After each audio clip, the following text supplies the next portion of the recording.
Sebelum ceritanya dimulai, silahkan tulis di kolom komentar dari daerah mana saja teman-teman yang menonton cerita ini. Jangan lupa like dan subscribe agar channel ini bisa semakin berkembang dan bisa mempersembahkan cerita yang lebih menarik lagi. Sudah 5 bulan lamanya, Anya hidup dalam sebuah ironi yang menyakitkan. Setiap sore, sekitar pukul 7 malam, rumah mewah milik mertuanya akan dipenuhi oleh aroma masakan lezat yang menguar dari dapur, pertanda makan malam akan segera dimulai. Suara tawa renyah dari Ibu Sarah, ibu mertuanya, akan terdengar bercampur dengan suara denting sendok dan garpu yang beradu dengan piring porselen mahal. Tawa itu terdengar begitu dekat, hanya terhalang oleh sebuah pintu kayu tebal di hadapannya. Pintu kamar tidurnya. Di dalam ruangan yang menjadi dunianya sekaligus penjaranya itu, Anya hanya bisa menelan ludah, membayangkan hidangan apa yang tersaji di atas meja makan yang tak pernah boleh ia sentuh. Perutnya seringkali berbunyi, bukan hanya karena lapar, tapi juga karena perih yang ditimbulkan oleh pengasingan di rumahnya sendiri. Malam ini pun tidak berbeda. Anya duduk di tepi ranjang, punggungnya lurus, telinganya awas menangkap setiap percakapan dari luar. Ia bisa mendengar suaminya, Reza, menceritakan tentang proyek baru di kantornya. Lalu terdengar suara Ibu Sarah yang menimpali dengan bangga, memuji kecerdasan putranya. Tidak ada yang menyebut nama Anya. Seolah-olah di rumah besar itu, ia hanyalah hantu yang tak kasat mata. 5 bulan yang lalu, saat ia menerima pinangan Reza, pria yang ia cintai dengan tulus, ia tidak pernah membayangkan pernikahan akan terasa seperti ini. Ia rela meninggalkan identitasnya, menyembunyikan siapa dirinya sebenarnya, demi mendapatkan cinta yang murni. Namun, ia justru mendapatkan kurungan berlapis emas dengan sipir yang paling ia segani, ibu dari suaminya sendiri. Setengah jam kemudian, suara kursi yang digeser menandakan makan malam telah usai. Anya menegakkan tubuhnya, mempersiapkan diri untuk ritual berikutnya.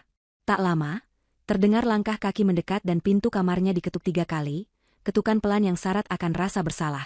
Pintu terbuka, dan Reza masuk sambil membawa sebuah nampan. Suaminya itu tampak gagah dengan kemeja kantornya, namun bahunya sedikit merosot dan ia tidak pernah berani menatap langsung ke mata Anya saat melakukan tugas ini. "Makanlah, Anya," katanya pelan, meletakkan nampan itu di atas meja kecil di sudut kamar. Di atas nampan itu, tergeletak sepotong bistik yang dagingnya tinggal separuh, beberapa potong kentang goreng yang sudah dingin, dan sisa sayuran yang tampak layu. Makanan sisa. Selalu makanan sisa. Di belakang Reza, Ibu Sarah muncul, melipat kedua tangannya di dada dengan angkuh. Wajahnya yang masih menyisakan kecantikan di usia senjanya itu, menatap Anya dengan tatapan jijik yang tak pernah ia sembunyikan. "Cepat habiskan sisa makanan itu. Jangan pernah berpikir untuk makan bersama kami di ruang makan. Melihat wajahmu saja sudah membuatku mual dan kehilangan nafsu makan," ujar Ibu Sarah dengan nada tajam dan dingin. Setiap kata-katanya adalah belati yang mengiris hati Anya. Reza hanya bisa mengepalkan tangannya di sisi tubuh, wajahnya memerah menahan perasaan yang berkecamuk. Ia ingin membela, ingin berteriak bahwa Anya adalah istrinya, bukan anjing yang harus diberi makan sisa. Tapi suara itu tercekat di tenggorokannya, tertahan oleh bayangan akan semua kemewahan dan fasilitas yang diberikan ibunya. Ia takut. Ketakutan itulah yang membuatnya menjadi seorang pengecut di hadapan istrinya sendiri. "Maafkan aku," bisik Reza nyaris tak terdengar setelah ibunya berbalik pergi. Lalu ia pun ikut keluar, menutup pintu dan meninggalkan Anya sendirian bersama piring berisi penghinaan itu. Anya menarik napas panjang, mencoba menahan air mata yang mendesak keluar. Ia sudah berjanji pada dirinya sendiri untuk tidak menangis lagi. Ia mengambil garpu dan mulai memotong daging steak yang dingin dan lihat itu. Saat mengunyah, pikirannya melayang ke malam sebelumnya. Malam yang begitu berbeda. Ibu Sarah sedang pergi menginap di rumah salah satu kerabatnya, dan dunia seakan berubah menjadi milik mereka berdua. Reza, dengan wajah ceria yang jarang sekali ia perlihatkan di rumah, mengajaknya keluar. Bukan ke restoran mahal, hanya ke sebuah warung sate di pinggir jalan yang menjadi tempat favorit mereka sejak masih berpacaran. Di sana, di bawah lampu jalan yang temaram dan di tengah kepulan asap arang yang wangi, mereka duduk bersebelahan di bangku panjang. Reza tertawa lepas saat Anya belepotan bumbu kacang. Ia mengusap sudut bibir Anya dengan ibu jarinya, tatapannya penuh cinta yang tulus. Selama beberapa jam, mereka adalah pasangan normal. Mereka berbicara tentang hal-hal sepele, tentang film yang ingin mereka tonton, tentang impian memiliki rumah kecil dengan taman bunga. Di saat-saat seperti itu, Anya merasa semua penderitaannya terbayar. Momen-momen curian itu menjadi bahan bakarnya untuk bertahan.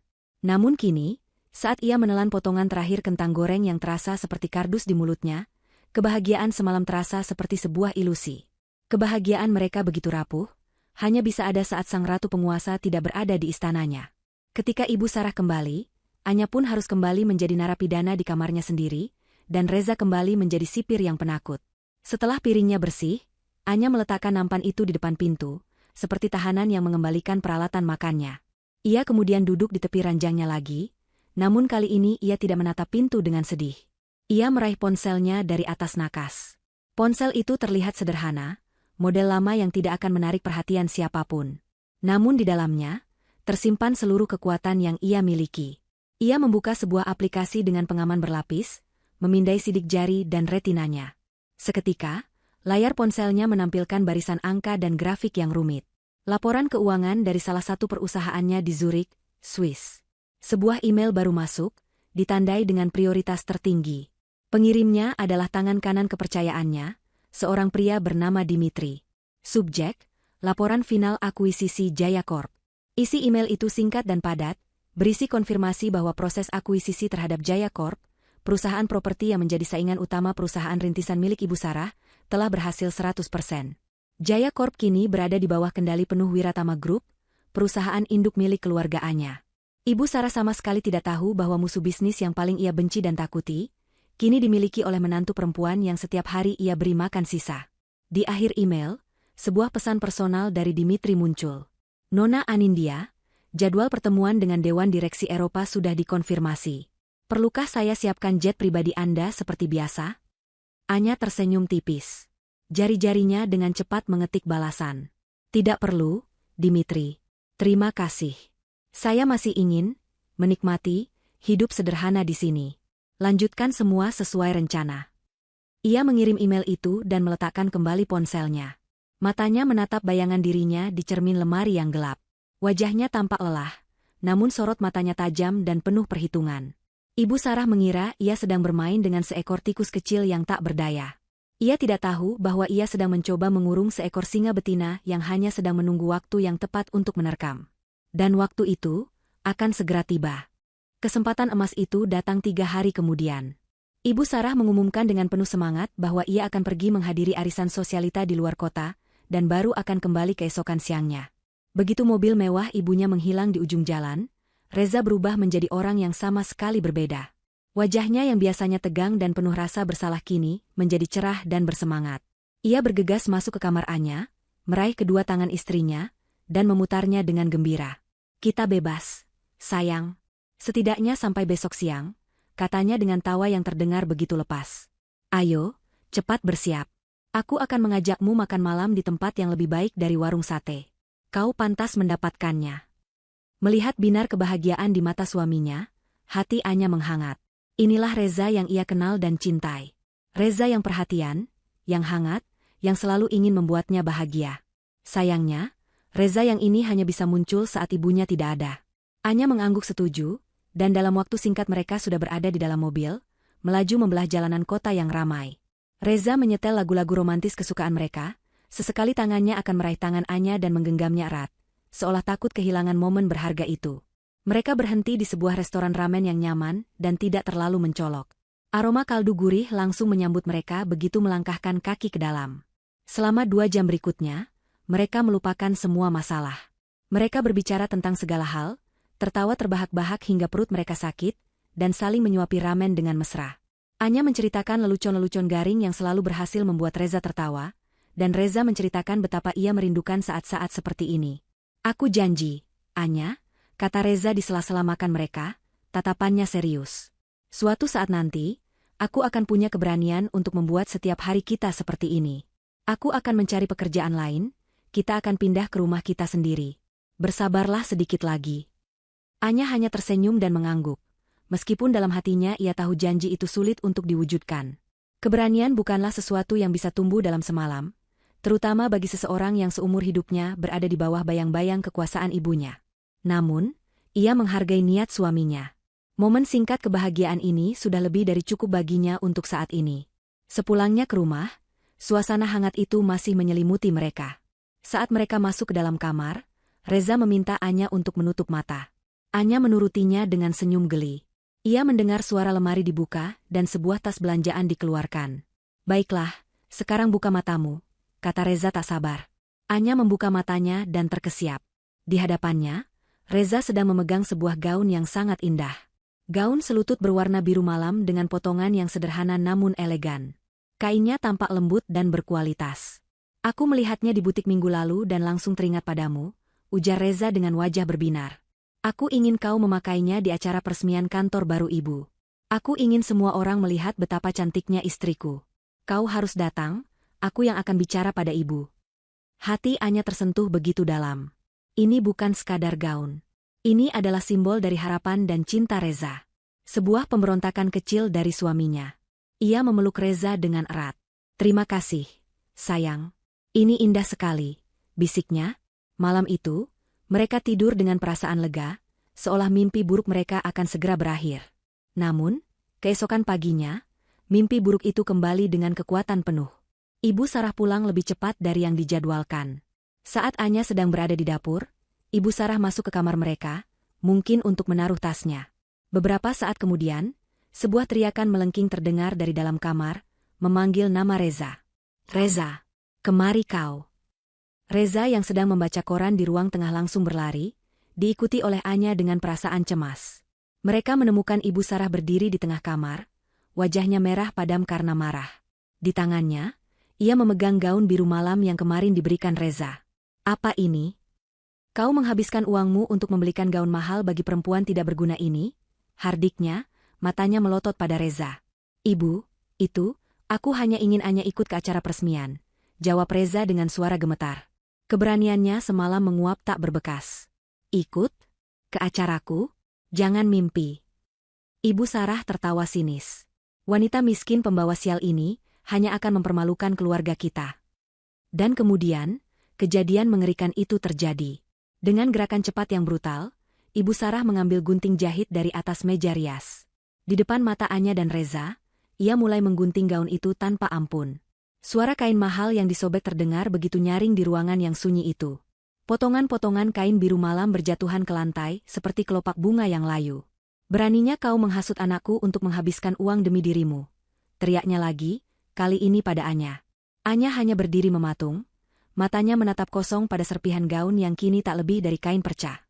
Hatinya tidak sakit karena gaun itu, tapi karena harapan kecilnya yang ikut dihancurkan bersamanya. Ia melirik Reza. Suaminya itu hanya berdiri kaku di ambang pintu, wajahnya pucat pasi. Tangannya terkepal erat di sisinya, buku-buku jarinya memutih. Ia tampak seperti patung yang dilanda badai, ingin bergerak namun tak mampu, terperangkap antara cinta pada istrinya dan ketakutan pada ibunya. Ia tidak melakukan apa-apa. Sekali lagi, ia tidak melakukan apa-apa. Setelah puas melampiaskan amarahnya, Ibu Sarah melemparkan sisa gaun dan gunting itu ke lantai. Bersihkan sampah ini. Dan jangan pernah berpikir untuk menunjukkan wajahmu di pestaku, bentaknya sebelum keluar dari kamar dengan langkah angkuh. Ruangan itu kembali sunyi. Hanya ada mereka bertiga, Anya, Reza, dan serpihan mimpi yang hancur di lantai. Reza akhirnya bergerak, ia mendekati Anya dengan langkah ragu. Anya, aku minta maaf. Anya tidak menjawab. Ia berjongkok dan mulai memunguti potongan-potongan kain itu satu persatu dengan gerakan tenang yang menakutkan. Tidak ada air mata di wajahnya. Hanya ada kekosongan. Harapan terakhirnya pada Reza telah ikut terkoyak bersama gaun itu. Ia tahu sekarang, ia tidak bisa lagi mengandalkan siapapun kecuali dirinya sendiri. Sambil memunguti sobekan gaunnya, Anya berbisik pada dirinya sendiri, sebuah sumpah yang diucapkan dalam keheningan hatinya. Ini terakhir kalinya kau menghancurkan kebahagiaan kecilku, Ibu Sarah. Di pestamu nanti, aku yang akan menghancurkan seluruh duniamu. Beberapa hari setelah insiden gaun biru, suasana di rumah terasa semakin dingin dan menekan. Reza menjadi lebih pendiam dari biasanya. Wajahnya selalu muram dibayangi rasa bersalah yang tak terucap. Ia mencoba mendekati Anya berkali-kali, membawakan camilan kesukaannya atau sekadar duduk di sampingnya dalam diam, namun Anya menjaga jarak. Bukan karena ia membenci suaminya, tetapi karena hatinya terlalu lelah untuk berharap. Setiap kali Reza menunjukkan sedikit kebaikan, secercah harapan akan tumbuh di dalam dirinya, dan harapan itulah yang selalu menjadi sumber sakit hatinya yang paling dalam. Kini, ia sedang belajar untuk mematikan perasaan itu, membangun benteng di sekeliling hatinya agar tidak ada lagi yang bisa melukainya. Meskipun begitu, di sudut hatinya yang paling tersembunyi, Masih ada sisa-sisa kelembutan yang menolak untuk padam. Ia melihat betapa tertekannya Reza, betapa suaminya itu terjepit di antara dua kekuatan yang sama-sama ia sayangi. Kenangan akan tawa lepas mereka di warung sate dan restoran ramen masih membekas dengan jelas. Terbawa oleh sisa kenangan manis itulah, Anya memutuskan untuk mencoba satu kali lagi. Bukan untuk dirinya, tapi untuk pernikahan mereka. Ia berpikir, mungkin jika ia bisa sedikit meluluhkan hati Ibu Sarah, beban di pundak Reza akan sedikit terangkat. Ia tahu Ibu Sarah sangat menyukai perhiasan, terutama bros yang bisa disematkan di kebaya atau blus mahalnya. Dengan sisa uang simpanan pribadi yang ia bawa sebelum menikah, uang yang sengaja ia simpan di rekening terpisah agar tidak terdeteksi oleh siapapun, Anya pergi ke sebuah toko perhiasan sederhana di pusat perbelanjaan. Ia tidak memilih yang paling mahal atau mencolok. Ia memilih sebuah bros perak berbentuk bunga lili yang mungil namun dibuat dengan detail yang sangat indah. Bros itu melambangkan ketulusan dan kesucian, sebuah pesan damai yang ingin ia sampaikan pada mertuanya. Ia membungkusnya dengan kotak bludru berwarna merah hati, berharap benda kecil itu bisa menjadi jembatan untuk memperbaiki hubungan mereka. Kesempatan itu datang pada suatu sore ketika Reza belum pulang dari kantor. Anya melihat Ibu Sarah sedang duduk sendirian di teras belakang, menikmati teh sambil membaca majalah fashion. Dengan jantung berdebar kencang, Anya memberanikan diri menghampirinya. Ia membawa kotak kecil itu dengan kedua tangannya, seperti membawa sebuah persembahan. "Ibu," panggilnya dengan suara lembut. Ibu Sarah mengangkat wajahnya dari majalah, alisnya terangkat sebelah, menunjukkan kejengkelan karena ketenangannya diganggu. "Mau apa kau?" tanyanya ketus. Anya hanya ingin memberikan ini untuk ibu," ujar Anya sambil menyodorkan kotak bludru itu. Sebagai tanda hormat dari Anya. Ibu Sarah menatap kotak itu dengan pandangan meremehkan, namun rasa penasarannya mengalahkan keangkuhannya. Ia mengambil kotak itu dengan kasar, membukanya, dan melihat bros perak di dalamnya. Selama beberapa detik, ia hanya diam menatapnya. Anya sempat mengira ia melihat kilatan suka di mata mertuanya, dan hatinya mulai dipenuhi harapan. Namun, harapan itu hancur berkeping-keping saat tawa mengejek yang keras tiba-tiba meledak dari mulut Ibu Sarah. Ia tertawa terbahak-bahak hingga bahunya berguncang, seolah baru saja mendengar lelucon paling lucu di dunia. "Hahaha. Hadiah? Kau menyebut sampah murahan ini hadiah?" Ejeknya sambil mengangkat bros itu dengan ujung jarinya seolah sedang memegang serangga menjijikan. "Kau pikir bisa menyuapku dengan barang rongsokan seharga makan siangku ini? Kau pikir aku ini siapa?" Wajah Anya memucat. Kata-kata itu terasa seperti tamparan keras. "Simpan saja uang recehmu itu untuk membeli makanan yang layak. Jangan bermimpi bisa menjadi bagian dari duniaku," hina Ibu Sarah. Dan kemudian, dengan gerakan yang disengaja dan penuh kebencian, ia melemparkan bros itu ke lantai teras yang keras. Tidak cukup sampai di situ, ia berdiri dan menginjak bros perak itu dengan hak sepatunya yang runcing. Terdengar suara, krak, yang memilukan saat logam itu bengkok dan batunya pecah. Ia memutarkan sepatunya di atas bros itu, memastikannya hancur tanpa bisa diperbaiki lagi. Anya hanya bisa menatap nanar pada benda mungil yang kini sudah rusak tak berbentuk itu. Bros itu bukan sekadar perhiasan. Itu adalah harapan terakhirnya. Dan kini, harapan itu telah diinjak-injak hingga musnah. Sama seperti bros perak itu. Ia akhirnya sadar sepenuhnya. Kebencian Ibu Sarah padanya bukanlah sesuatu yang bisa diperbaiki dengan kebaikan atau ketulusan. Kebencian itu sudah mendarah daging, absolut, dan tak tergoyahkan.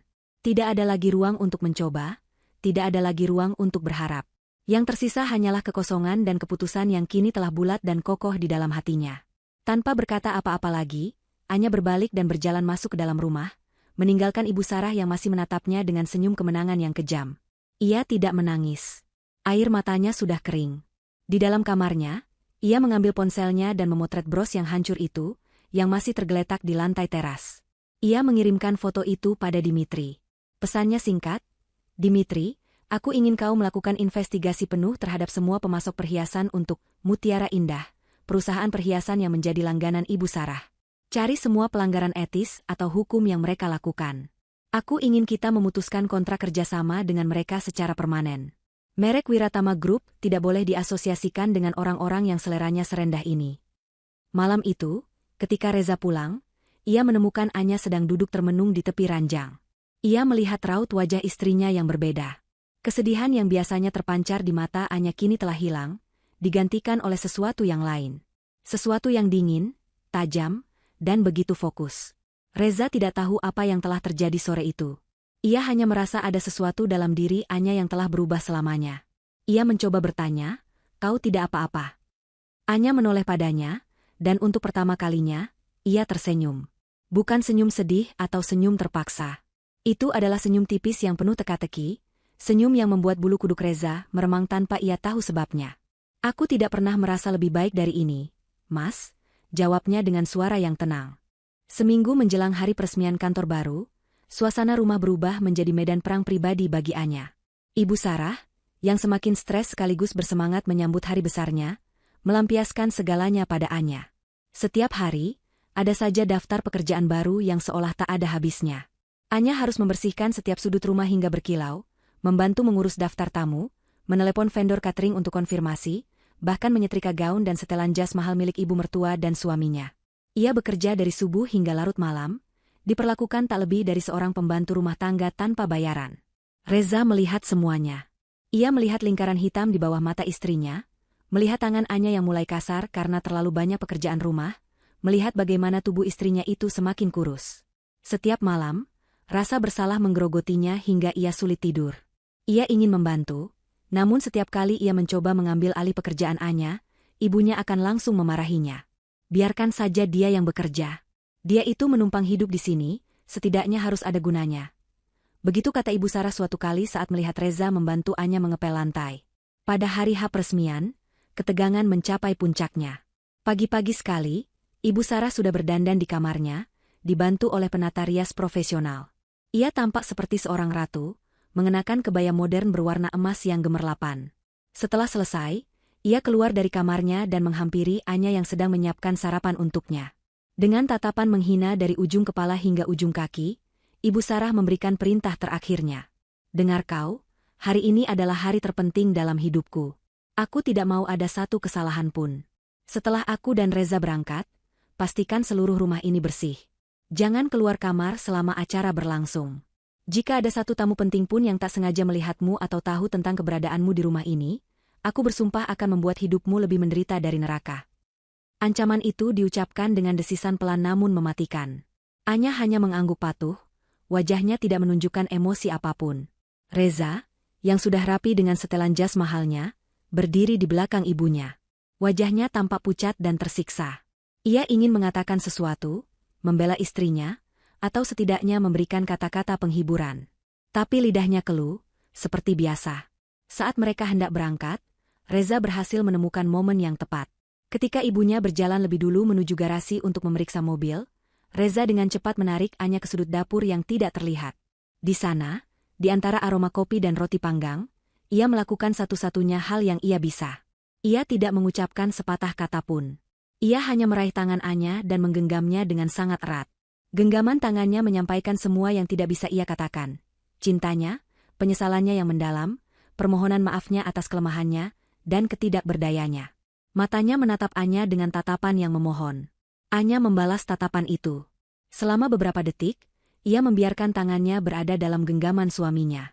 Ia bisa merasakan getaran dari tangan Reza, getaran dari jiwa yang sedang berperang dengan dirinya sendiri. Untuk terakhir kalinya, ia membiarkan dirinya merasakan kehangatan dari sentuhan itu. Lalu, dengan gerakan perlahan namun pasti, ia menarik tangannya. Ia melepaskan genggaman itu. "Hati-hati di jalan, Mas," katanya dengan suara datar. Itu saja. Tidak ada air mata, tidak ada kata-kata cinta, tidak ada janji untuk menunggu. Hanya sebuah kalimat perpisahan yang sopan. Reza merasa hatinya mencelos. Ia merasakan ada jarak yang begitu jauh tercipta di antara mereka, sebuah jurang yang mungkin tidak akan pernah bisa ia seberangi lagi. Tatapan mata Anya kini berbeda. Tidak ada lagi kesedihan di sana. Yang ada hanya ketegasan yang dingin, seolah sebuah keputusan besar telah diambil dan tak bisa diganggu-gugat. "Reza, ayo cepat. Kita bisa terlambat." Suara Ibu Sarah dari garasi memecah keheningan yang canggung itu. Reza menatap Anya sekali lagi sebelum akhirnya berbalik dengan langkah berat. Ia berjalan menyusul ibunya, merasa seolah baru saja meninggalkan bagian terpenting dari hidupnya. Anya tetap berdiri di dapur, mendengarkan suara mesin mobil yang dinyalakan, lalu drum mobil yang perlahan menjauh, hingga akhirnya hilang di telan keramaian jalan. Rumah itu menjadi sunyi. Sangat sunyi. Ia sendirian. Bebas. Ia berjalan ke ruang tamu, melihat pantulan dirinya di cermin besar berbingkai emas.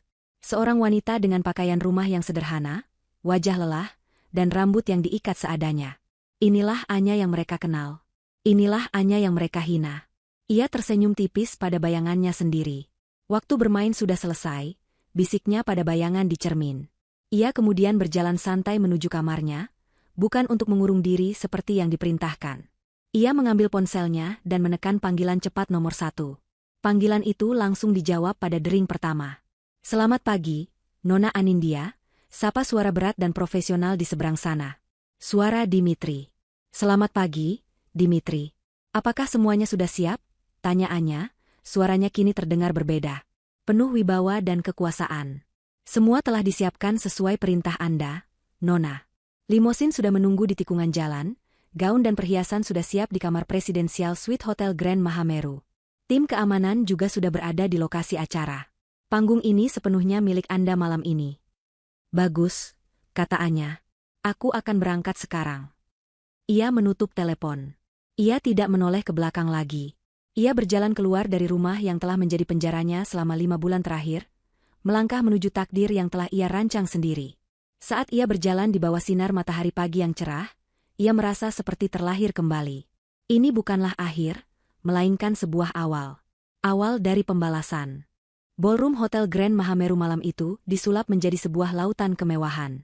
Ratusan tamu penting, para pejabat pemerintah, konglomerat properti, sosialita papan atas, dan rekan bisnis potensial, berkumpul di bawah cahaya lampu kristal raksasa yang menggantung megah di langit-langit. Aroma parfum mahal bercampur dengan wangi bunga lili segar yang dirangkai indah di setiap sudut ruangan. Alunan musik klasik dari sebuah kuartet gesek mengalun lembut, menjadi latar bagi percakapan bisnis dan basa-basi yang diucapkan dengan senyum penuh perhitungan. Di tengah-tengah semua itu, Ibu Sarah Adiwijaya berdiri sebagai pusat perhatian. Ia adalah sang ratu malam itu. Kebaya modern berwarna emas yang ia kenakan seolah memancarkan cahayanya sendiri, membuatnya tampak bersinar. Rambutnya disanggul rapi, wajahnya dirias sempurna, dan senyum puas tak pernah lepas dari bibirnya. Ia bergerak dengan anggun di antara kerumunan tamu, menyalami satu persatu, menerima ucapan selamat dengan sikap rendah hati yang dibuat-buat.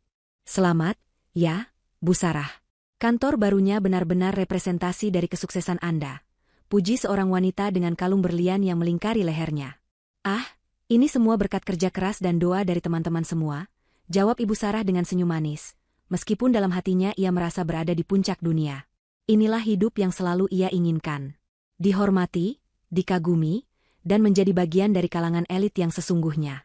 Reza berdiri tak jauh dari ibunya, memainkan perannya sebagai putra yang patuh dan sukses. Ia tersenyum, mengangguk, dan sesekali menimpali percakapan jika diperlukan. Namun, pikirannya tidak sepenuhnya berada di sana. Di tengah gemerlap pesta, bayangan wajah Anya saat ia meninggalkannya tadi pagi terus menghantuinya. Tatapan mata istrinya yang kosong dan genggaman tangan terakhir mereka terasa begitu nyata. Ia seharusnya bahagia melihat pencapaian ibunya, namun ada lubang menganga di dalam hatinya. Rasa bersalah adalah tamu tak diundang yang terus menemaninya, berbisik di telinganya bahwa semua kemewahan ini dibangun di atas penderitaan wanita yang ia cintai. "Reza, ayo kita sapa Bapak Hartono. Beliau adalah salah satu investor besar di kota ini," bisik Ibu Sarah, menarik pelan lengan putranya dan membuyarkan lamunannya. Reza hanya mengangguk pasrah. Pesta terus berjalan. Makanan dan minuman mewah mengalir tanpa henti. Ibu Sarah semakin mabuk oleh pujian dan sanjungan. Ia merasa tak terkalahkan. Ia telah berhasil membuktikan kepada semua orang bahwa ia, Sarah Adiwijaya, adalah seorang wanita pebisnis yang tangguh dan patut diperhitungkan. Ia telah mencuci citra keluarganya yang dulu biasa saja menjadi keluarga terpandang. Ia merasa sedikit kasihan pada Anya yang malang, yang harus mendekam di kamar seperti tikus, tidak akan pernah bisa merasakan atmosfer kesuksesan seperti ini. Namun, di puncak kejayaannya itu, sebuah perubahan atmosfer mulai terasa. Alunan musik yang tadinya mengalir lancar, tiba-tiba terdengar sedikit goyah. Beberapa tamu di dekat pintu masuk utama berhenti bercakap-cakap, kepala mereka serempak menoleh ke satu arah. Gumaman-gumaman kecil mulai terdengar, menyebar dari satu kelompok ke kelompok lain seperti gelombang. Perhatian seluruh ruangan perlahan tapi pasti tersedot ke arah pintu masuk. Ibu Sarah, yang merasa sedikit terganggu karena perhatian para tamu teralihkan darinya, ikut menoleh dengan rasa penasaran. Siapa gerangan yang datang hingga mampu menciptakan kehebohan seperti ini? Dan kemudian, ia melihatnya. Seorang wanita melangkah masuk ke dalam ballroom. Ia tidak berjalan, ia seolah meluncur di atas lantai marmer yang mengilap. Ia mengenakan gaun malam yang memeluk tubuhnya dengan sempurna. Warnanya biru malam, mengingatkan pada langit tanpa bintang. Namun kainnya yang bertabur kristal halus berkilauan seperti galaksi di setiap gerakannya. Rambutnya yang hitam legam ditata dalam sanggul modern yang elegan, memperlihatkan leher jenjangnya yang dihiasi kalung berlian dengan sebuah batu safir biru besar sebagai pusatnya. Riasan wajahnya tipis namun mampu menonjolkan fitur wajahnya yang tegas dan cantik. Auranya begitu kuat, memancarkan ketenangan, kepercayaan diri, dan kekuasaan yang tak terbantahkan. Seluruh ruangan seolah menahan napas. Wanita itu begitu familiar, namun sekaligus begitu asing. Ibu Sarah menyipitkan matanya. Jantungnya berhenti berdetak selama sepersekian detik. Wajah itu, tidak salah lagi. Itu adalah wajah menantunya. Wajah wanita miskin yang tadi pagi ia perintahkan untuk tidak keluar kamar. Itu adalah Anya. Anya? Bisik Ibu Sarah pada dirinya sendiri, tak percaya dengan apa yang ia lihat. Kebingungan dengan cepat berubah menjadi amarah yang membara. Beraninya dia tidak mematuhi perintahnya dan muncul di sini. Memakai gaun murahan dari mana dia? Dan perhiasan palsu itu, betapa memalukan. Di sampingnya, Reza membeku seperti patung es. Mulutnya sedikit terbuka, matanya terpaku pada sosok di ambang pintu. Dunianya seakan berhenti berputar. Wanita itu adalah Anya, istrinya, namun juga bukan. Anya yang ia kenal adalah wanita sederhana dengan senyum lembut dan mata yang seringkali terlihat sedih. Wanita yang ada di hadapannya ini adalah seorang dewi, seorang ratu. Kecantikannya begitu agung hingga terasa menyakitkan. Untuk sesaat, Reza lupa cara bernapas. Ia dilanda campuran antara rasa kagum yang luar biasa dan teror, akan ledakan amarah ibunya yang ia tahu pasti akan terjadi. Benar saja, Ibu Sarah sudah tidak bisa menahan dirinya. Dengan wajah merah padam dan napas yang memburu, ia mulai melangkah maju, menerobos kerumunan tamu yang memberinya jalan. Tujuannya hanya satu, menyeret wanita kurang ajar itu keluar dari pestanya dan memberinya pelajaran yang tidak akan pernah ia lupakan. "Mau apa kau di sini, wanita tidak tahu malu?" Bisiknya penuh penekanan saat ia semakin dekat, siap untuk membuat keributan. Namun, tepat sebelum Ibu Sarah berhasil mencapai Anya, sebuah peristiwa tak terduga terjadi. Pintu masuk utama kembali terbuka, dan sesosok pria tua yang sangat disegani melangkah masuk. Ia adalah Bapak Wijoyo, seorang konglomerat legendaris yang perusahaannya menguasai separuh perekonomian negara. Semua orang di ruangan itu mengenalnya. Kehadirannya adalah sebuah kehormatan tertinggi. Ibu Sarah, yang tadinya hendak menyemprot Anya, langsung berhenti. Ia dengan cepat mengubah ekspresi marahnya menjadi senyum manis, bersiap menyambut sang tamu agung. Ini adalah kesempatan emas. Ia melangkah maju, hendak menyapa Bapak Wijoyo. Tapi Bapak Wijoyo sama sekali tidak melihatnya. Pria tua dengan rambut putih dan tatapan mata yang bijaksana itu berjalan lurus melewatinya, seolah Ibu Sarah hanyalah perabot tak terlihat. Tujuannya jelas. Ia berjalan lurus ke arah Anya. Seluruh ruangan menjadi hening seketika. Musik berhenti total. Semua mata tertuju pada 3 orang di dekat pintu masuk. Di hadapan semua orang, di hadapan Ibu Sarah yang membeku karena diabaikan, di hadapan Reza yang jantungnya serasa akan meledak, Bapak Wijoyo berhenti tepat di depan Anya. Kemudian, dengan gerakan yang penuh hormat, pria paling berkuasa di ruangan itu membungkukkan badannya sedikit. "Selamat malam, Nona Anindya," sapanya dengan suara yang tenang namun terdengar jelas di seluruh ballroom yang sunyi itu. "Sebuah kehormatan Anda bisa meluangkan waktu untuk hadir di acara kecil ini." Nama itu, Anindya. Nama asing yang diucapkan dengan penuh takzim oleh seorang legenda bisnis. Nama itu menggantung di udara. Sebuah bom waktu yang baru saja dijatuhkan dan siap meledakkan semua kepalsuan yang ada di ruangan itu. Keheningan yang menyelimuti ballroom terasa begitu pekat, bisa diiris dengan pisau. Semua orang membeku di tempatnya, mencoba mencerna pemandangan surreal di hadapan mereka. Bapak Wijoyo, seorang titan bisnis yang bahkan para menteri pun segan padanya, baru saja membungkuk pada seorang wanita muda yang tidak mereka kenal. Dan nama yang ia sebutkan bukanlah Anya. Ibu Sarah adalah yang pertama kali memecah kesunyian. Wajahnya yang tadi merah, karena amarah kini pucat pasi oleh kebingungan. Senyum yang ia siapkan untuk Bapak Wijoyo, masih membeku canggung di bibirnya. "Anindya? Siapa Anindya? Maaf, Pak Wijoyo, mungkin Anda salah orang. Dia ini Anya, menantu saya," katanya dengan suara yang dipaksakan terdengar ramah, mencoba mengendalikan situasi yang mulai terasa aneh. Bapak Wijoyo menoleh sedikit ke arah Ibu Sarah. Tatapannya dingin. Saya tidak pernah salah mengenali orang, Bu, jawabnya singkat, sebelum kembali memusatkan perhatiannya pada Anya. Anya tersenyum tipis pada Bapak Wijoyo. Terima kasih atas sambutan Anda, Pak Wijoyo. Saya hanya ingin memastikan investasi saya berjalan dengan baik. Investasi. Kata itu seperti sengatan listrik bagi Ibu Sarah. Tiba-tiba, Bapak Wijoyo tertawa kecil, seolah baru menyadari sebuah lelucon kosmik. Ia menatap berkeliling pada para tamu yang masih diliputi kebingungan. Tampaknya banyak yang belum kenal. Hadirin sekalian, izinkan saya memperkenalkan, katanya dengan suara yang lantang dan berwibawa. Ini adalah Nona Anindya Wiratama, pemilik sekaligus direktur utama dari Wiratama Group. Nama, Wiratama Group, menggema di seluruh ruangan, menciptakan gelombang kejut yang lebih besar dari sebelumnya. Wiratama Group bukanlah perusahaan sembarangan.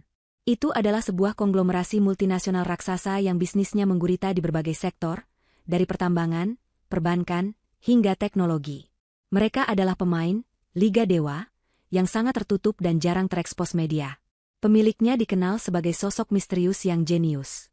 Dan sebagai informasi untuk Anda semua, lanjut Bapak Wijoyo, kali ini matanya menatap lurus ke arah Ibu Sarah yang sudah mulai gemetar. Pembangunan gedung perkantoran baru yang kita resmikan malam ini tidak akan pernah terjadi tanpa adanya investasi penuh 100% dari Wiratama Group, yang disetujui dan diawasi langsung oleh Nona Anindya. Bom! Kenyataan itu meledak tanpa ampun. Gedung yang menjadi puncak kebanggaan Ibu Sarah, pesta yang menjadi panggung keangkuhannya, ternyata didanai sepenuhnya oleh menantu perempuan yang setiap hari ia beri makan sisa. Wanita yang ia sebut miskin dan pembawa sial ternyata adalah bosnya, pemilik segalanya. Seketika, para tamu yang tadinya mengelilingi Ibu Sarah kini berbalik arah. Seperti sekawanan lebah yang menemukan ratu mereka berbondong-bondong menghampiri Anya, berebut untuk memperkenalkan diri, menyodorkan kartu nama, dan mengucapkan pujian yang tulus. Lingkaran kekuasaan di ruangan itu bergeser dalam sekejap, membentuk pusat gravitasi baru di sekitar Anindya Wiratama, dan menyisakan Ibu Sarah dan Reza terisolasi di luar, terlempar ke pinggiran seperti sampah antariksa. Tidak, ini tidak mungkin. Ini pasti hanya lelucon. Kan? Ibu Sarah tertawa histeris, mencoba menyangkal kenyataan yang menamparnya. Ia menoleh pada Reza, mencari dukungan. Reza, katakan pada mereka ini semua bohong. Katakan pada mereka wanita ini adalah istrimu yang tidak berguna. Tapi Reza tidak mendengar. Ia berdiri kaku, dunianya telah hancur berkeping-keping. Pikirannya berputar liar, mencoba menyusun kembali puzzle yang mustahil. Anya, Anindya, Wiratama Group. Investasi, makanan sisa, gaun biru yang sobek, bros perak yang diinjak. Semua kepingan itu berbenturan di kepalanya, menciptakan sebuah gambaran mengerikan tentang kebodohannya sendiri. Seluruh hidupnya, ia hidup dalam ketakutan. Takut pada kekuasaan ibunya. Takut kehilangan harta dan kenyamanan.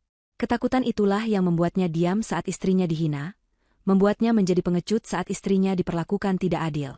Dan sekarang, ia menyadari sebuah ironi yang begitu kejam, hingga rasanya ingin tertawa dan menangis pada saat yang bersamaan. Ia takut kehilangan remah-remah roti dari ibunya, sementara istrinya adalah pemilik seluruh toko roti itu. Ia membiarkan istrinya menderita demi mempertahankan status sosial yang ternyata palsu, yang ternyata dibiayai oleh wanita yang sama yang mereka tindas. Ia teringat malam-malam rahasia mereka. Tawa Anya saat makan sate di pinggir jalan. Senyum bahagianya saat makan semangkuk ramen hangat. Kebahagiaan-kebahagiaan kecil dan sederhana yang ia berikan pada seorang ratu yang sedang menyamar. Betapa bodohnya ia. Betapa menyedihkannya dirinya. Anya tidak membutuhkan kemewahannya. Anya hanya membutuhkan keberaniannya. Dan dalam hal itu, ia telah gagal total. Ia mengangkat kepalanya dan menatap istrinya. Anindya. Wanita itu kini sedang berbicara dengan beberapa pejabat penting, senyumnya sopan, posturnya penuh wibawa. Wanita itu bukan lagi Anyanya yang lembut dan butuh dilindungi. Ia adalah sosok yang begitu kuat, begitu jauh, seolah berada di dimensi lain. Lalu, di tengah percakapannya, mata mereka bertemu. Reza berharap melihat kemarahan, kebencian, atau setidaknya rasa kemenangan di mata istrinya. Tapi ia tidak menemukan itu semua. Yang ia lihat hanyalah kekecewaan yang dingin. Sebuah tatapan yang seolah berkata, "Kau tidak sepadan." Tatapan itu adalah hukuman yang lebih berat dari apapun. Tatapan itu menghancurkannya. Ia sadar, ia tidak hanya kehilangan seorang istri kaya. Ia telah kehilangan cinta dan hormat dari wanita terbaik yang pernah ia temui. Di tengah hiruk-pikuk itu, Anindya mengambil alih panggung. Pembawa acara yang kebingungan dengan sigap memberikannya mikrofon. Suaranya yang tenang dan jelas langsung membungkam seluruh ruangan. Selamat malam, hadirin sekalian. Terima kasih telah hadir, mulainya dengan sopan. Benar apa yang dikatakan oleh Pak Wijoyo. Saya adalah Anindya Wiratama, dan perusahaan saya adalah investor tunggal dalam proyek ini. Ia berhenti sejenak, matanya menyapu seluruh ruangan sebelum akhirnya berhenti pada Ibu Sarah. Sebuah investasi bukan hanya tentang uang. Ini tentang kepercayaan dan keselarasan nilai. Dan malam ini, saya melihat adanya ketidakselarasan nilai yang sangat signifikan di tingkat manajemen proyek ini. Itu adalah bahasa korporat yang sopan untuk sebuah eksekusi publik. Oleh karena itu, lanjut Anindya, suaranya terdengar final dan tak terbantahkan. Dengan berat hati saya mengumumkan bahwa Wiratama Group akan meninjau ulang keseluruhan proyek ini. Untuk sementara, semua operasional kantor baru ini akan dibekukan, efektif mulai malam ini. Pernyataan itu adalah paku terakhir di peti mati kebanggaan Ibu Sarah. Dunianya, yang baru beberapa menit lalu terasa begitu sempurna, kini runtuh menjadi debu di hadapannya. Reza tidak lagi mendengar suara riuh di sekitarnya. Ia hanya bisa menatap Anindya, wanita yang memegang kendali atas takdir keluarganya. Ia melihat Anindya Wiratama, sang direktur utama yang dingin dan berkuasa. Tapi di balik sosok itu, yang ia lihat hanyalah Anya, istrinya. Anya yang tertawa saat belepotan bumbu kacang. Anya yang menangis dalam diam saat gaunnya dihancurkan. Anya yang ia cintai, dan yang telah ia hianati dengan kelemahannya sendiri. Ia akhirnya mengerti. Dunia ibunya memang sudah runtuh. Tapi dunianya sendiri, dunia seorang pengecut, ternyata tidak pernah benar-benar ada. Itu hanyalah sebuah ilusi rapuh yang dibangun di atas kebohongan. Dan hukumannya bukanlah kemiskinan atau kehilangan status. Hukumannya adalah kesadaran abadi bahwa ia pernah memegang sebuah permata di tangannya. Namun ia terlalu lemah dan terlalu buta untuk menyadarinya hingga semuanya terlambat. Pengumuman Anindya tentang pembekuan operasional kantor baru menggantung di udara, seperti awan badai yang siap pecah. Ballroom yang tadinya riuh kini dilanda keheningan yang tegang, hanya dipecah oleh bisikan-bisikan kaget para tamu. Beberapa wartawan dari majalah bisnis yang diundang secara khusus mulai sibuk mencatat di buku notes mereka. Mata mereka berbinar melihat skandal besar yang terungkap di depan mata. Ibu Sarah berdiri membatu di bawah panggung, wajahnya pucat seperti kertas. Kata-kata Anindya terus terngiang di telinganya. Dibekukan, ditinjau ulang, ketidakselarasan nilai. Itu semua adalah mimpi buruk. Penolakan adalah mekanisme pertahanan pertamanya. Otaknya tidak mampu menerima kenyataan yang begitu brutal. Ini tidak mungkin terjadi. Pasti ada kesalahan. Wanita di atas panggung itu, pastilah seorang penipu ulung yang datang untuk menghancurkan hari besarnya. Pembalasan? Bisik Ibu Sarah pada dirinya sendiri. Ya, itu dia. Ini pasti pembalasan dendam dari Anya, karena ia telah diperlakukan dengan buruk. Sebuah rencana murahan untuk mempermalukannya. Didorong oleh keyakinan yang salah itu, amarahnya kembali tersulut, memberinya kekuatan untuk bergerak. Penipu! Teriaknya tiba-tiba, suaranya melengking dan pecah, membuat semua orang terlonjak kaget. Ia menerobos maju, mencoba naik ke atas panggung. Jangan percaya padanya. Dia ini pembohong. Dia bukan siapa-siapa. Dia hanya menantu miskin saya yang tidak tahu berterima kasih. Dia gila. Dia sudah gila. Dua orang petugas keamanan berjas hitam dengan sigap bergerak maju, menghalangi jalan Ibu Sarah sebelum ia bisa mencapai Anindya. Reza, yang baru tersadar dari kelumpuhan batinnya, segera menarik lengan ibunya. Ibu, cukup, Bu. Jangan mempermalukan diri sendiri. Bisiknya, mencoba menyeret ibunya menjauh. Namun, Ibu Sarah sudah seperti orang kesetanan. Ia meronta-ronta, terus berteriak menuduh Anindya sebagai penipu. Pemandangan itu begitu menyedihkan. Seorang ratu yang baru saja dipuja-puja, kini berubah menjadi wanita histeris yang kehilangan akal sehatnya. Di atas panggung, Anindya hanya menatap pemandangan itu dengan ketenangan yang mengerikan. Ia tidak perlu membantah. Ia membiarkan Ibu Sarah menghancurkan sisa-sisa kredibilitasnya dengan tangannya sendiri. Ketika jeritan Ibu Sarah mulai mereda, digantikan oleh isak tangis putus asa, Anindya memberikan sebuah isyarat kecil dengan dagunya kepada Dimitri yang berdiri di sisi panggung. Dimitri mengangguk mengerti. Seketika, layar raksasa di belakang panggung yang tadinya menampilkan logo perusahaan, berubah menjadi hitam. Lalu, sebuah video mulai diputar. Video itu berkualitas sangat tinggi, dengan suara yang jernih, seolah direkam oleh seorang profesional. Adegan pertama adalah di kamar tidur Anya. Penonton bisa melihat Anindya, atau Anya seperti yang mereka kenal, duduk di tepi ranjang dengan pakaian rumah yang sederhana. Kemudian pintu terbuka, dan Reza masuk membawa nampan berisi makanan sisa. Lalu muncul Ibu Sarah dengan wajah angkuhnya.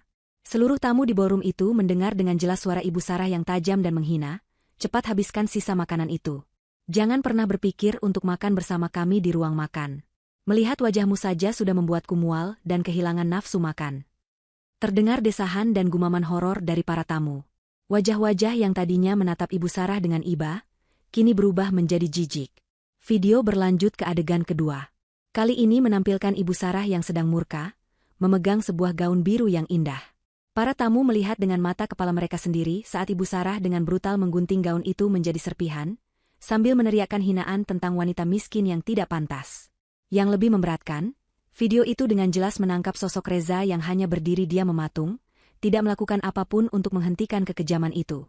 Reza, yang berada di tengah ballroom, merasa seolah ribuan mata sedang menusuk punggungnya.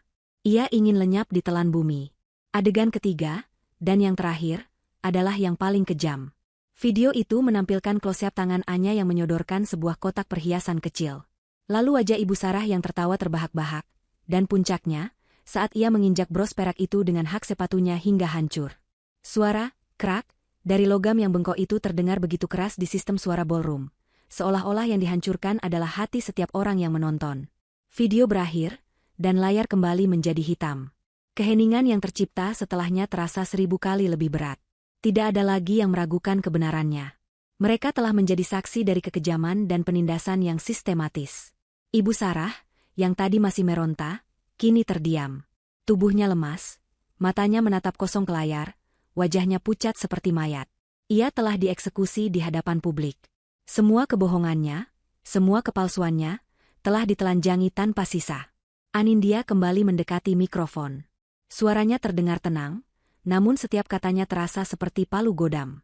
"Seperti yang saya katakan, ini adalah tentang keselarasan nilai," ujarnya. Wiratama Group dibangun di atas fondasi integritas, rasa hormat, dan kemanusiaan. Kami tidak akan pernah bisa berafiliasi dengan individu yang tindakannya mencerminkan hal yang sebaliknya. Perilaku yang baru saja Anda saksikan bukan hanya masalah pribadi. Itu adalah cerminan karakter. Dan saya tidak bisa mempercayakan sebuah proyek bernilai triliunan rupiah pada seseorang dengan karakter seperti itu.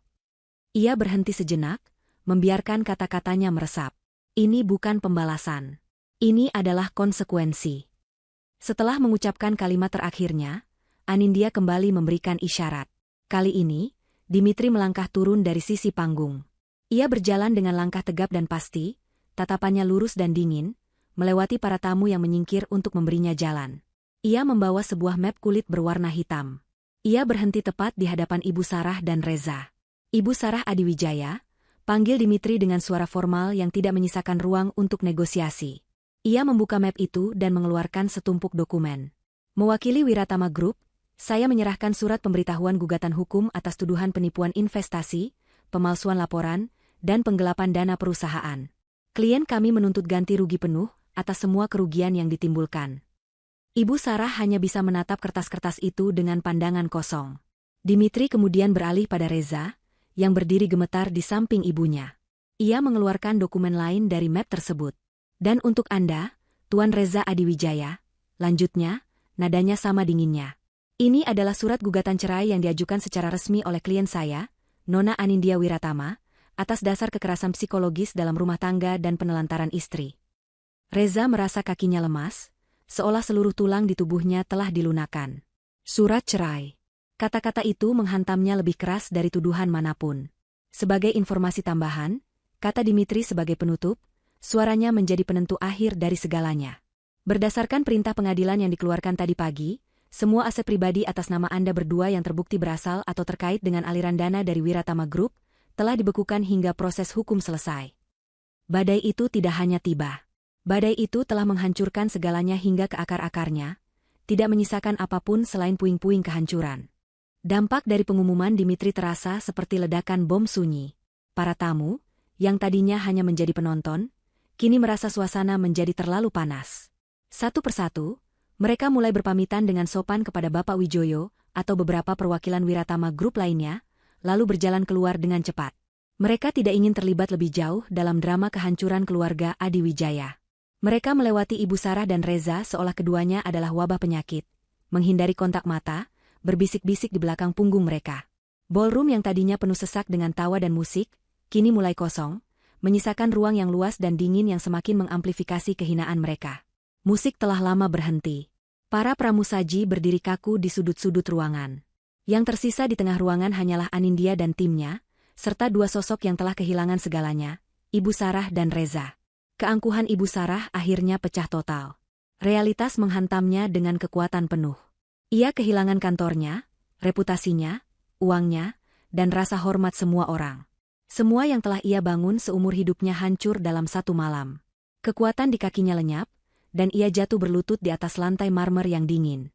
Suara lututnya yang beradu dengan lantai menggema di ruangan yang kosong itu. Ratu yang angkuh itu kini tak lebih dari seorang pengemis yang putus asa. Ia mengangkat wajahnya yang basah oleh air mata, menatap Anindya yang berdiri menjulang di hadapannya seperti seorang hakim. Tanpa berpikir lagi, ia mulai merangkak maju. Ia merangkak di atas lantai yang sama tempat ia pernah berjalan dengan dagu terangkat, kini ia menunduk dalam kehinaan total. Ia berhenti tepat di depan sepatu Anindya. Anindya, Anya, maafkan ibu, nak. Isaknya, suaranya parau dan menyedihkan. Ibu tidak tahu. Ibu benar-benar tidak tahu siapa dirimu. Ibu salah, ibu mengaku salah. Tolong, jangan ambil semuanya dari kami. Ibu mohon padamu, ampuni kebodohan ibu. Ia mencoba meraih ujung gaun Anindya, mencoba memegang apa saja yang bisa memberinya harapan. Pemandangan itu begitu kontras, begitu tragis. Wanita yang dulu jijik melihat wajah menantunya, kini bersujud di kakinya, memohon belas kasihan. Melihat ibunya merendahkan diri sedemikian rupa, Reza akhirnya tersadar dari keterkejutannya. Rasa sakit, malu, dan cinta yang hancur mendorongnya untuk bergerak. Ia tidak peduli lagi dengan harta atau reputasi. Yang ada di pikirannya hanyalah Anya, istrinya. Ia berlari dan ikut berlutut di samping ibunya, wajahnya sama basahnya dengan air mata penyesalan. Anya, aku mohon, jangan lakukan ini, pintanya, suaranya bergetar.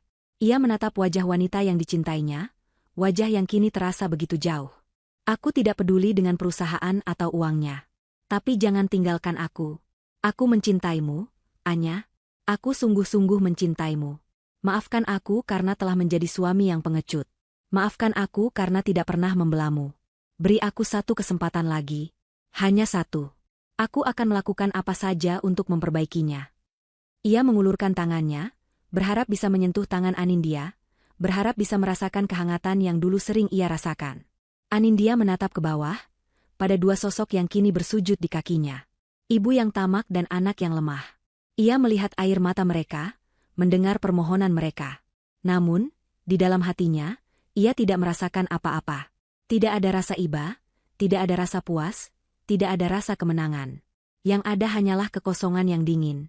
Hatinya telah mati rasa setelah 5 bulan siksaan batin. Dengan gerakan pelan, ia melangkah mundur satu langkah, menghindari tangan Reza yang terulur dan jangkauan Ibu Sarah. Gerakan kecil itu menciptakan jarak yang tak terseberangi di antara mereka. Maaf, katanya, suaranya tenang namun tajam seperti pecahan kaca. Ia menatap Ibu Sarah. Kata maaf dari Anda tidak bisa menghapus catatan 5 bulan penghinaan.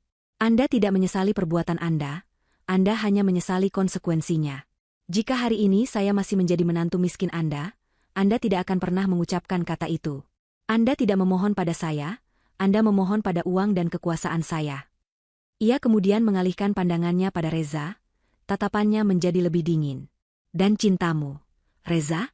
Di mana cintamu saat aku harus makan makanan sisa setiap malam sendirian di kamar? Di mana cintamu saat gaun pemberianmu disobek di depan matamu dan kau hanya diam? Di mana cintamu saat aku mencoba mengambil hatimu dan ibumu, lalu harapanku diinjak-injak seperti sampah? Setiap pertanyaan adalah sebuah tusukan yang menghujam langsung ke jantung Reza. Cinta tanpa keberanian hanyalah kata-kata kosong. Lanjut Anindya, nadanya final. Kau punya waktu 5 bulan, Reza. 150 hari untuk menunjukkan bahwa kau pantas menjadi suamiku. Dan dalam 150 hari itu, kau tidak melakukan apa-apa. Kesempatanmu sudah habis. Permohonan mereka menjadi semakin panik dan tidak jelas. Isak tangis Ibu Sarah semakin keras. Sementara Reza terus menggumamkan kata, aku mencintaimu, dan beri aku kesempatan, berulang kali seperti mantra yang rusak. Anindya sudah cukup melihat. Pemandangan ini tidak memberinya kepuasan, hanya rasa lelah. Ia berbalik sedikit, menatap Dimitri dan tim keamanannya yang sejak tadi berdiri siaga di dekatnya. Dimitri, panggilnya, suaranya kembali menjadi suara seorang direktur utama yang tegas. Tolong panggilkan petugas keamanan hotel. Dimitri mengangguk. Baik, Nona. Katakan pada mereka, lanjut Anindya, tanpa menoleh lagi pada dua sosok di lantai. Ada dua orang tak diundang yang membuat keributan di acara pribadi saya. Tolong pastikan mereka diantar keluar dari properti saya ini.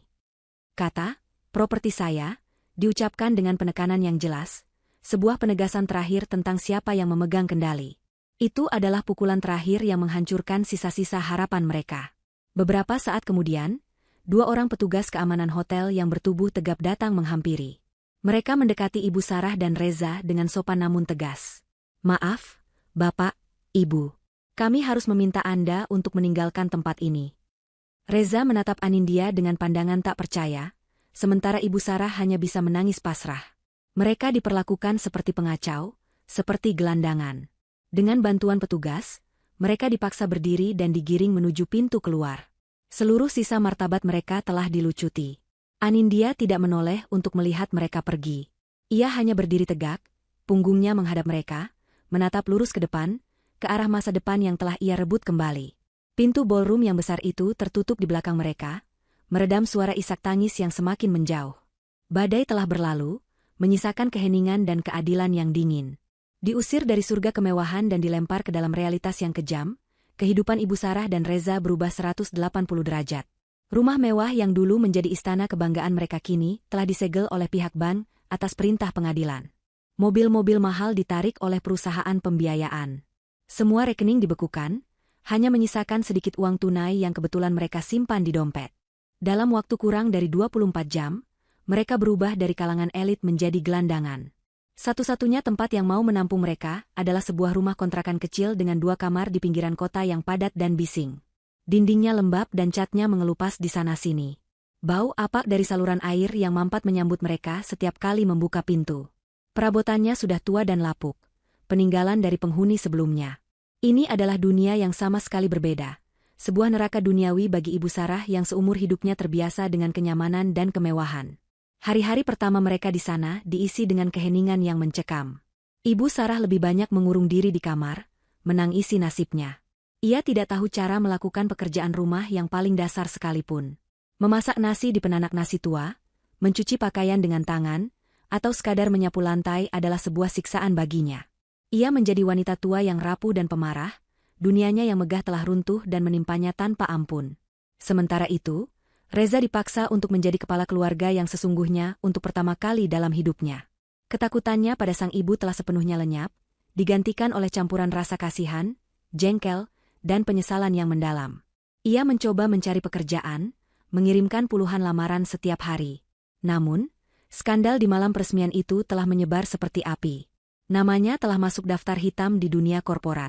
Tidak ada perusahaan terkemuka yang mau mempekerjakan putra dari seorang penipu dan suami yang terseret dalam kasus kekerasan psikologis.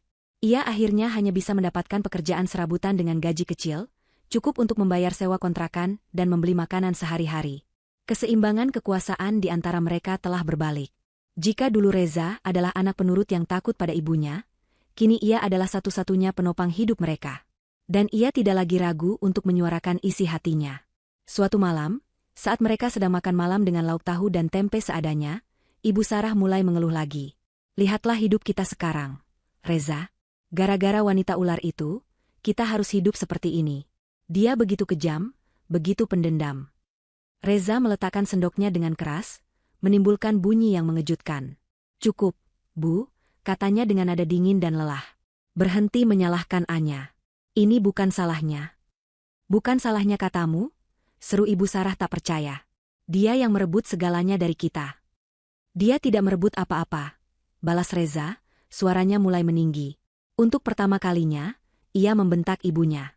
Semua yang kita nikmati, rumah itu, mobil itu, bahkan perusahaan yang ibu banggakan, semuanya adalah miliknya sejak awal. Kita yang hidup seperti benalu di atas kekayaannya. Kita yang tidak tahu berterima kasih. Tapi dia menipu kita. Dia tidak menipu kita, Bu. Dia hanya ingin dicintai dengan tulus. Teriak Reza, kini berdiri dari kursinya.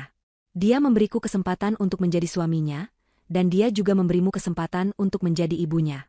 Tapi apa yang kita lakukan? Ibu menghinanya setiap hari, memberinya makanan sisa seolah dia binatang. Dan aku hanya diam seperti seorang pengecut. Kitalah yang jahat, Bu. Kita, bukan dia. Kesombongan ibulah yang telah menghancurkan hidup kita.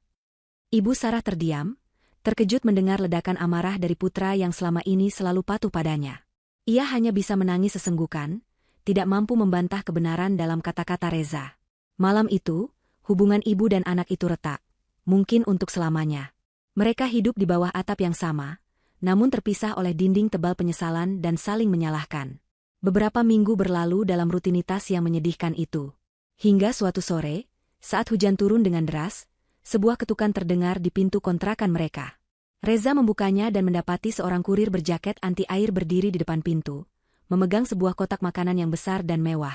Di kotaknya, tertera logo dari restoran bintang 5 paling mahal di kota itu, restoran yang dulu sering mereka kunjungi untuk merayakan sesuatu. "Permisi, benar dengan alamat Bapak Reza Adiwijaya?" tanya kurir itu. Iya, benar," jawab Reza bingung. "Tapi saya tidak memesan apa-apa. Ini sudah dibayar lunas, Pak." Kiriman dari seseorang bernama Anindya Wiratama.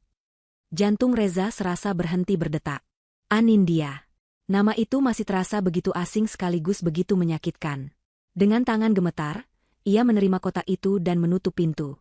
Ibu Sarah, yang mendengar nama Anindya disebut, keluar dari kamarnya dengan wajah penasaran bercampur cemas. "Dari siapa, Reza? Apa yang wanita itu kirimkan?" tanyanya. Mereka meletakkan kotak itu di atas meja makan mereka yang reot. Untuk sesaat, secercah harapan muncul di benak mereka. Apakah ini pertanda perdamaian? Apakah Anindya merasa kasihan dan ingin membantu mereka? Dengan hati-hati, Reza membuka kotak itu. Aroma makanan mewah yang familiar langsung menguar, memenuhi ruangan sempit itu. Namun, saat mereka melihat isinya, harapan mereka langsung musnah, digantikan oleh rasa ngeri yang dingin. Di dalam kotak itu bukanlah hidangan yang tertata rapi. Itu adalah sisa makanan. Sepotong salmon panggang yang tinggal separuh, beberapa asparagus yang sengaja dibuat berantakan, dan kentang tumbuk yang sudah dicolek di sana-sini. Semuanya tampak persis seperti hidangan sisa yang biasa mereka berikan pada Anya, hanya saja kali ini bahannya jauh lebih mahal. Itu adalah sebuah replika yang dibuat dengan sangat teliti dan kejam. Tangan Ibu Sarah gemetar saat ia melihat secari kartu kecil yang tergeletak di atas makanan itu. Kartu dengan kertas mahal dan tulisan tangan yang sangat elegan. Reza mengambil kartu itu dan membacanya dengan suara pelan yang bergetar. "Selamat menikmati hidangan kalian. Sekarang giliranmu." Hanya itu. 2 kalimat singkat yang terasa lebih menyakitkan daripada 1000 hinaan. Ibu Sarah menjerit histeris. Ia tidak sanggup lagi menahannya. "Dia iblis.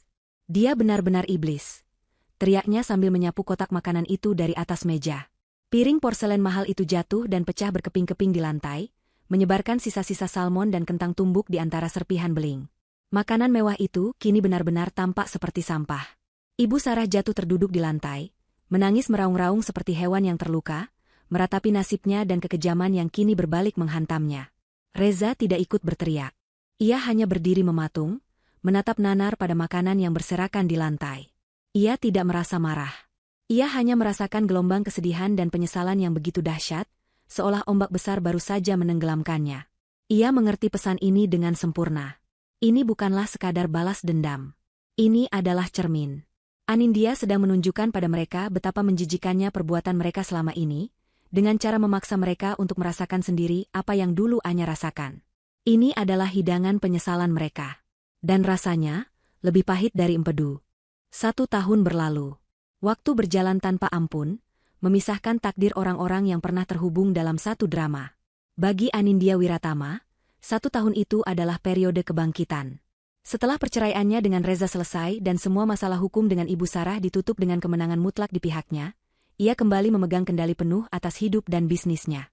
Di bawah kepemimpinannya yang brilian dan visioner, Wiratama Group melesat lebih tinggi dari sebelumnya. Ia melakukan beberapa akuisisi strategis, meluncurkan lini bisnis baru di sektor teknologi hijau, dan namanya semakin disegani di kancah bisnis internasional. Ia bukan lagi sekadar pewaris, ia telah membuktikan dirinya sebagai seorang pemimpin sejati. Namun, kesuksesan terbesarnya bukanlah dalam angka-angka di laporan keuangan. Kesuksesan terbesarnya adalah menemukan kembali kedamaian dan kebahagiaan. Ia tidak lagi menyembunyikan identitasnya. Ia hidup dengan bebas, dikelilingi oleh orang-orang yang tulus menghormati dan menyayanginya apa adanya. Ia sering terlihat makan siang bersama Bapak Wijoyo yang sudah ia anggap seperti kakeknya sendiri, atau tertawa lepas bersama Dimitri dan timnya saat merayakan keberhasilan proyek. Senyumnya kini tulus dan sorot matanya memancarkan kepercayaan diri. Trauma masa lalunya telah ia ubah menjadi pelajaran berharga yang membuatnya lebih kuat dan bijaksana. Nasib Ibu Sarah Adiwijaya adalah kebalikannya. Setelah kehilangan segalanya, ia terpaksa menelan harga dirinya bulat-bulat untuk bertahan hidup. Karma memberinya hukuman yang paling puitis dan ironis. Wanita yang dulu terobsesi dengan status dan citra, kini harus bekerja sebagai petugas kebersihan di sebuah gedung perkantoran mewah di pusat kota, gedung yang sama tempat beberapa perusahaan saingannya dulu berkantor. Setiap hari, ia mengenakan seragam biru yang kusam, mendorong troli berisi peralatan pel, dan membersihkan lantai marmer yang mengilap serta toilet-toilet yang digunakan oleh para eksekutif muda yang sukses. Ia sering melihat wanita-wanita karir yang seusia Anindya, berjalan dengan langkah percaya diri, mengenakan pakaian mahal, dan berbicara tentang rapat dewan direksi. Setiap kali melihat mereka, hatinya terasa seperti disayat sembilu. Puncak penderitaannya terjadi pada suatu sore. Saat sedang membersihkan meja di lobi utama, ia melihat sebuah majalah bisnis yang tergeletak. Di sampul majalah itu, terpampang wajah Anindya Wiratama yang tersenyum penuh wibawa. Judul besarnya tertulis dengan huruf emas, Anindya Wiratama, wanita paling berpengaruh tahun ini, membuktikan etika adalah kunci kesuksesan. Ibu Sarah mematung, tangannya yang memegang lap basah gemetar. Beberapa karyawan yang lewat meliriknya dengan tatapan kasihan. Ia hanya bisa menunduk, menyembunyikan air mata pahit yang mengalir di pipinya yang keriput. Ia dihukum untuk selamanya menjadi penonton dari dunia yang pernah begitu ia dambakan, dunia yang dihancurkannya dengan tangannya sendiri. Bagi Reza, hukumannya bersifat lebih internal, namun tak kalah menyakitkan. Ia akhirnya mendapatkan pekerjaan tetap sebagai staf administrasi di sebuah perusahaan logistik kecil. Gajinya pas-pasan, tapi cukup untuk hidup. Namun, penjara sesungguhnya bukanlah kondisi finansialnya, melainkan pikirannya sendiri. Setiap hari adalah pengulangan dari penyesalan yang sama. Ia hidup dalam dunia, seandainya. Seandainya ia lebih berani. Seandainya ia membela Anya. Seandainya ia memilih cinta di atas ketakutan. Ia sering melihat pasangan muda yang berjalan sambil bergandengan tangan, dan hatinya terasa perih. Ia melihat kebahagiaan yang pernah ia miliki, kebahagiaan yang ia sia-siakan. Hubungannya dengan ibunya menjadi dingin dan penuh jarak. Mereka jarang berbicara, hanya hidup berdampingan dalam kesunyian yang berat. Ia telah kehilangan segalanya, cinta, hormat, dan kesempatan untuk menjadi pria yang lebih baik. Malam itu, di dua sudut kota yang berbeda, dua meja makan menceritakan akhir dari kisah ini. Di sebuah restoran mewah di puncak gedung pencakar langit, Anindya duduk di sebuah meja besar yang dikelilingi oleh para direktur dan sahabatnya. Mereka baru saja memenangkan sebuah penghargaan bisnis tingkat Asia. Suasana penuh dengan tawa, obrolan cerdas, dan denting gelas sampanye. Hidangan istimewa disajikan di hadapan mereka, dan Anindya menikmati setiap gigitannya. Ia mengangkat gelasnya untuk bersulang. Untuk masa depan yang lebih cerah, katanya, senyumnya tulus dan matanya berbinar menatap kerlip lampu kota di bawah sana. Ia telah menemukan tempatnya, dihormati, dicintai, dan yang terpenting, bahagia. Sementara itu, puluhan kilometer dari sana, di sebuah kontrakan sempit yang remang-remang, Reza dan Ibu Sarah duduk berhadapan di meja makan mereka yang kecil dan reot. Di atas meja hanya ada nasi putih dan semangkuk tumis kangkung. Mereka makan dalam keheningan yang menyesakan, hanya ditemani oleh suara tetesan air dari atap yang bocor. Tidak ada percakapan, tidak ada tawa. Hanya ada tatapan kosong dan helaan napas yang berat. Makanan itu terasa hambar di lidah mereka, hanya sekadar pengganjal perut untuk bisa bertahan hidup satu hari lagi. Mereka terjebak bersama dalam penjara penyesalan, selamanya dihantui oleh kenangan akan kekejaman mereka sendiri. Karma telah selesai disajikan. Bukan sebagai hidangan panas penuh amarah, melainkan sebagai hidangan dingin yang harus mereka santap perlahan-lahan, setiap hari, selama sisa hidup mereka.